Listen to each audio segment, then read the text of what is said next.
हार के बाद से ही संजय राउत काफी बेचैन है। ऐसा लग रहा है जैसे संजय राउत को मालूम है कि अब उनकी राजनीतिक दुकान बंद होने वाली है। यही वजह है कि संजय राउत काफी चिंतित लग रहे हैं। संजय राउत अब समझ गए हैं कि उनके लिए अब राज्यसभा जाना भी मुश्किल लग रहा है। ऐसे में उन्हें लग रहा है कि बड़ी भारी गलती हो गई, हम बीजेपी से अलग हो गए। लेकिन अब बेचारे क्या बोले, तो ईवीएम पर ठीकरा फोड़ रहे हैं। तो कभी पूर्व मुख्य न्यायाधीश डीवाई चंद्रचूड़ को, तो कभी राज्यपाल पर अपनी खुन्नस निकाल रहे हैं। उन्हें लग रहा है कि वो ऐसा करके अपनी हार को जस्टिफाई कर लेंगे, लेकिन दोस्तों ऐसा होता नहीं दिख रहा है, क्योंकि महाविकास अघाड़ी की हार तो उसके कमजोर नीति और नीयत की वजह से हुई है। लेकिन संजय राउत लगातार गलत बयानबाजी कर रहे हैं। लेकिन अब पुलिस भी एक्शन में है। दरअसल ईवीएम को लेकर संजय राउत और विपक्ष के नेताओं ने जो कलेश मचा रखा है, अब उसी की आग में वो झुलस रहे हैं। दर्शकों, समझने की बात यह है कि विपक्ष लगातार देश की लोकतांत्रिक व्यवस्था के ऊपर सवाल उठा रहा है, जिसकी वजह से जनता को समझ आ चुकी है कि अब उनके पास करने के लिए कुछ भी नहीं है, बस ये सवाल उठाने में ही आगे हैं। दोस्तों, विपक्ष का हाल ऐसा है कि वो वापस से कागजी दौर में पहुंच जाना चाहते हैं। उन्हें लगता है कि वो बैलेट पेपर छाप कर चुनाव जीत जाएंगे। ईवीएम में तो वो धांधली नहीं कर सकते हैं। ऐसे में वो उम्मीद लगाए बैठे हैं कि चुनाव बैलेट पेपर से हो और फिर बूथ पर बैलेट पेपर छाप कर वो जीत जाएं। लेकिन विपक्ष के साथ देश के लोग खड़े नहीं हैं।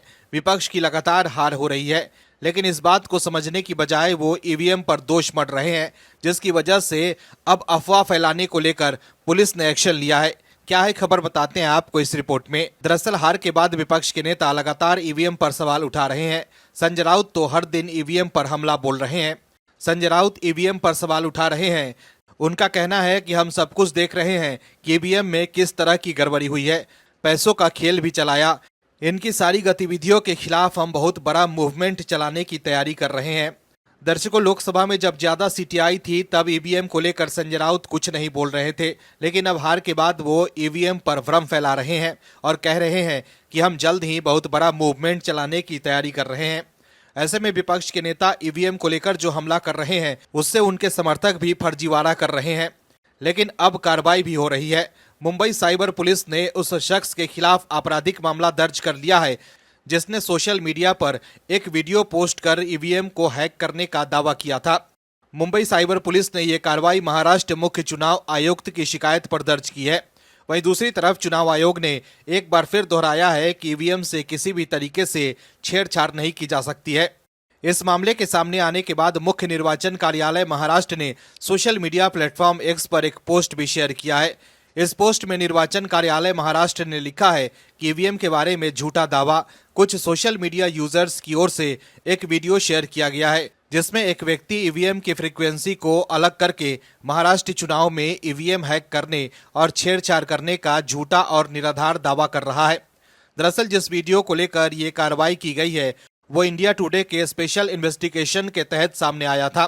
इसमें एक युवक दावा करता नजर आ रहा है कि वो ईवीएम को हैक कर सकता है और रिजल्ट को कुछ राजनीतिक दलों के पक्ष में कर सकता है।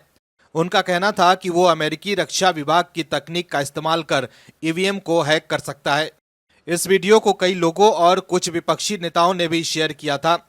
महाराष्ट्र विधानसभा चुनाव के नतीजों के बाद महाविकास अघाड़ी के कई नेताओं ने ईवीएम पर सवाल उठाया था। वहीं संजय राउत तो हर दिन ईवीएम पर सवाल उठा रहे हैं।